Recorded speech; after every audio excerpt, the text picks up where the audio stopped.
एकमत. मुंबईमध्ये अनेक रस्त्यांमध्ये खड्डे असल्याचा आरोप होतो, पण मोठ्या रस्त्यांवर खड्डे नाहीत असं स्पष्टपणे म्हटलंय मुख्यमंत्री उद्धव ठाकरे यांनी.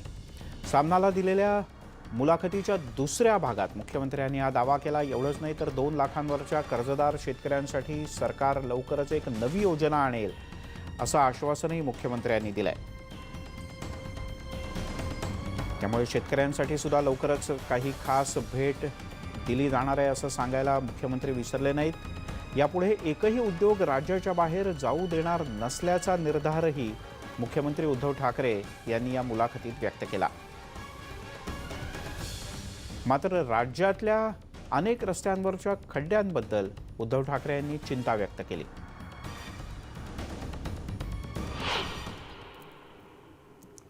आजही मुंबईच्या रस्त्यांवरती प्रचंड खड्डे आहेत. नाही, मुंबईतल्या रस्त्यावरती खड्डे मेट्रोमुळे झाले असं म्हणतोय मी. नाही, मेट्रोमुळे असतील, पण मुंबईतले रस्ते, त्या मुंबईतल्या मोठ्या रस्त्यांवरती कुठेही तसे खड्डे नाहीये. दुर्दैवाने तुम्ही जे ग्रामीण भागातले रस्ते म्हणताय त्याची परिस्थिती नक्कीच वाईट आहे, अत्यंत वाईट आहे.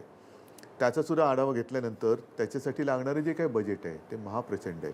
पण याचा अर्थ असा नाही की आपण गप्प बसावं. त्याच्यात सुद्धा मी पुन्हा हेच म्हणेन की प्राथमिकता एखाद्या विभागातला, बाबा हे सगळे रस्ते खराब असतील, पण कोणते रस्ते प्राथमिकतेने केले पाहिजेत. सगळे एकदम अंगावर घेता येणार नाही, पण त्याच्यात प्राथमिकता ठरवून एक एक एक एक एक एक रस्ते संपूर्ण विभागातले हे आता आपण मार्गी लावतो.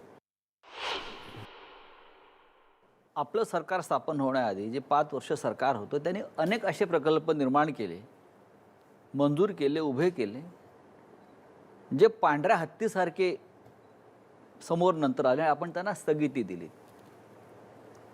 त्यातला एक बुलेट ट्रेनचा प्रकल्प आहे. बुलेट ट्रेन महाराष्ट्रात येणार की नाही? सरकारचं काम विकास करणं आहे, बरोबर आहे. आज मी आपल्यासमोर येण्यापूर्वी मंत्रालयातून व्हिडिओ कॉन्फरन्सिंगद्वारा नागपूर मेट्रोचा जो दुसरा टप्पा आहे त्याचं उद्घाटन करून आलो. Aqua line.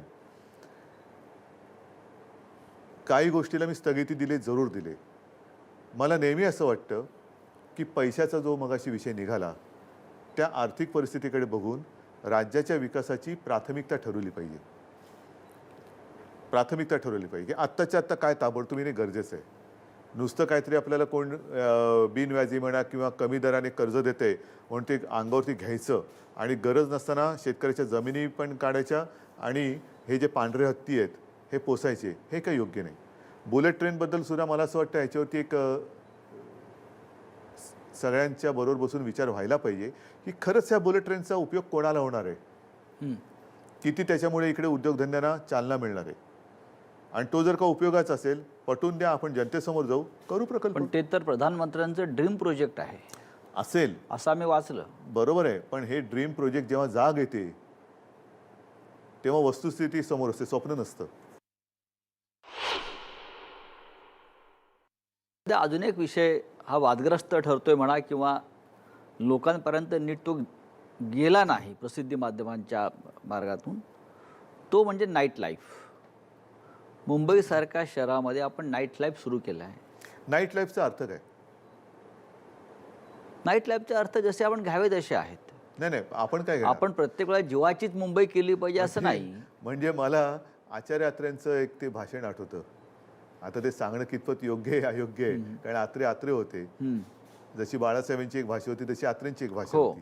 त्याच्यामुळे तो संदर्भ कसा द्यायचा आणि किती द्यायचा तो प्रश्न आहे. पण जे तुमच्या मनात आहे ते त्या नाईट लाईफमध्ये नाही.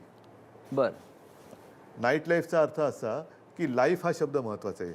जीवन जे दिवसा चालतं तेच मुंबईत रात्री चालतं. मुंबई हे न झोपणारं शहर आहे. न झोपत नाही, मग रात्री करतं काय नेमकं? कष्ट करत असतं. मग त्या कष्टकऱ्यांना जर आपण त्यांच्या हक्काचं म्हणण्यापेक्षा त्यांना आवश्यक असलेलं जेवण असेल, ह्या गोष्टी इतर काही सोयी असतील त्या उपलब्ध करून द्यायच्या की नाही द्यायच्या? मुंबईकर जो दिवसासुद्धा कष्ट करतो तो थकून भागून संध्याकाळी किंवा उशिरा संध्याकाळी तो घरी जातो.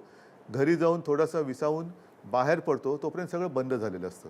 तर नाईट लाईफचा अर्थ मौज मजा छंद किंवा पब आणि बार नाही आहे, तर रीतसर कुटुंबासमवेत तिकडे जाऊन आपण आपले जे काय एक दिवसभरात जे काही करू शकत नाही कुटुंबासमोर जाणं, कुठे रेस्टॉरंटमध्ये जेवायला गेलं, आणखीन काय, ह्या सगळ्या गोष्टी त्या नाईट पण या लाईफमध्ये night म्हणजे life मुंबई मुळे- 24/7